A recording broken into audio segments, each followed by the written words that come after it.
నమస్కారం. No your constitution, మన భారత రాజ్యాంగం గురించి మనం తెలుసుకుందాం అనే ఈ ఛానల్ ద్వారా ఈరోజు మరి ఒక ముఖ్యమైనటువంటి భాగమైనటువంటి ప్రవేశిక గురించి తెలుసుకుందాం.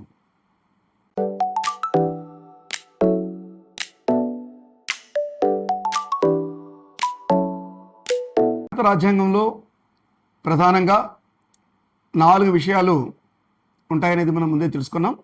అందులో మొట్టమొదటిది ప్రియాంబుల్, తర్వాత అందులో భాగాలు, ఆర్టికల్స్ మరియు షెడ్యూల్స్ ఉంటాయి.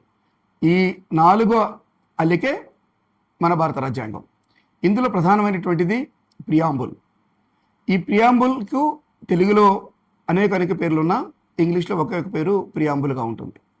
తెలుగులో దీన్ని ప్రవేశిక అని, అవతారిక అని, పీఠిక అని అనేక పేర్లకు ఉంటాయి.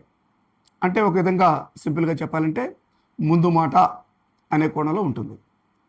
అంటే మనం అర్థం చేసుకోవాలంటే భారత రాజ్యాంగం గురించి చెప్పుకునే ముందు ప్రియాంబుల్ గురించి అర్థం చేసుకోవాలంటే మన మనిషి అంటే ఒక మానవుని యొక్క శరీరాను రాజ్యాంగం అయితే అందులో గుండె వంటిది, ఆత్మ వంటిది ఈ ప్రవేశిక. ఎందుకంటే ఈ ప్రవేశికం గురించి ఇదే విధంగా ఈ ముందు మాటగా చెప్పేటప్పుడు ఈ ప్రవేశికని రాజ్యాంగ సృష్టికర్త అయినటువంటి Babasaheb Ambedkar soul to the Indian constitution అన్నాడు.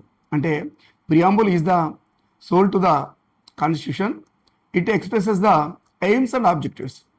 అంటే భారత రాజ్యాంగాన్ని యొక్క లక్ష్యాలను మరియు దాని యొక్క పూర్తి సారాంశము ఈ ప్రవేశిక ద్వారా తెలుసుకుంటాం. దాన్ని అంత విపులంగా ఒక మాటలో బాబాసాహెబ్ అంబేద్కర్ వారు తెలియపరిచారు. అదేవిధంగా ఈ ప్రియాంబుల్ గురించి చెప్పుకునేటప్పుడు అసలు అనేక వాదోపవాదాలు జరుగుతూ వచ్చాయి.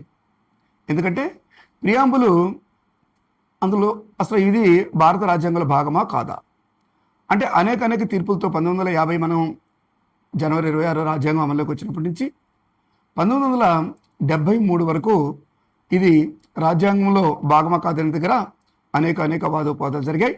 1973లో Kesavananda Bharati versus State of Kerala ఈ కేసులో సుప్రీంకోర్టు ఇది రాజ్యాంగంలో భాగమే అనేటి తెలియపరుస్తూ అప్పటి నుంచి ఇంకా కూడా ప్రియాంబుల్కి అంత ప్రాధాన్యత కలిగింది.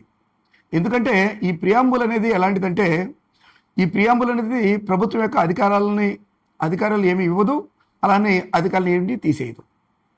ఈ ప్రియాంబుల్లో చేర్చినటువంటి పదాలు అమెరికా గురించి ఏదన్నా కోర్టు ద్వారా సాధించుకునే దానికి అవకాశం ఉండదు. కానీ అదేవిధంగా ఏదైనా తీర్పుల్లో సుప్రీంకోర్టు కానీ హైకోర్టు కానీ తీర్పులు ఇచ్చేటప్పుడు ప్రియాంబుల్ కోట్ చేస్తే కూడా మళ్ళీ తీర్పులు ఇస్తూ ఉంటుంది. అంటే ఇంత అల్లిక అంటే ఏ విధంగా ఉంటుందంటే ఒకదానికొకటి అంటే అంత సుదీర్ఘంగా దీని యొక్క అమెరికా అందులో నిర్లిప్తమై ఉంటుంది. అంటే ఈ ప్రియాంబుల్ అనేది మనకు ఎంత ప్రాధాన్యత అంటే ఈ కేసులన్నీ చెప్పేటప్పుడంతా కూడాను ప్రియాంబుల్లో మనం రాబోయేటువంటి నెక్స్ట్ ఎపిసోడ్లో మనం ఆ ప్రియాంబుల్ యొక్క ఈచ్ అండ్ ఎవ్రీ టర్మ్స్ని ఆ ఉండేటువంటి పద యొక్క అమెరికని తెలుసుకుంటాం.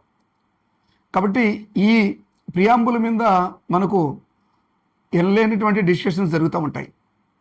ప్రియాంబులే అంటే 1949 నవంబర్ 26 అంటే మనం రాజ్యాంగాన్ని అమలు జరుపుకున్న రోజున దాన్ని రాజ్యాంగ దినోత్సవంగా 2015 నుంచి మనం జరుపుకుంటా ఉన్నాం. అప్పుడు ప్రతి ఒక్క ప్రభుత్వ కార్యాలయాలు కావచ్చు, ప్రతి ఒక్కరు కూడాను విద్యార్థులు, సామాన్య ప్రజలు ప్రతి ఒక్కరు కూడాను ఈ రాజ్యాంగ దినోత్సవం రోజు ఈ ప్రియాంబుల్ని పఠిస్తుంటారు. కాబట్టి ఈ ప్రియాంబుల్ యొక్క విధి విధానాలు, ప్రియాంబుల్ యొక్క ముఖ్య విశేషాలన్నీ కూడాను రాబోయేటువంటి ఎపిసోడ్లో తెలుసుకుందాం. అంతవరకు నమస్తే.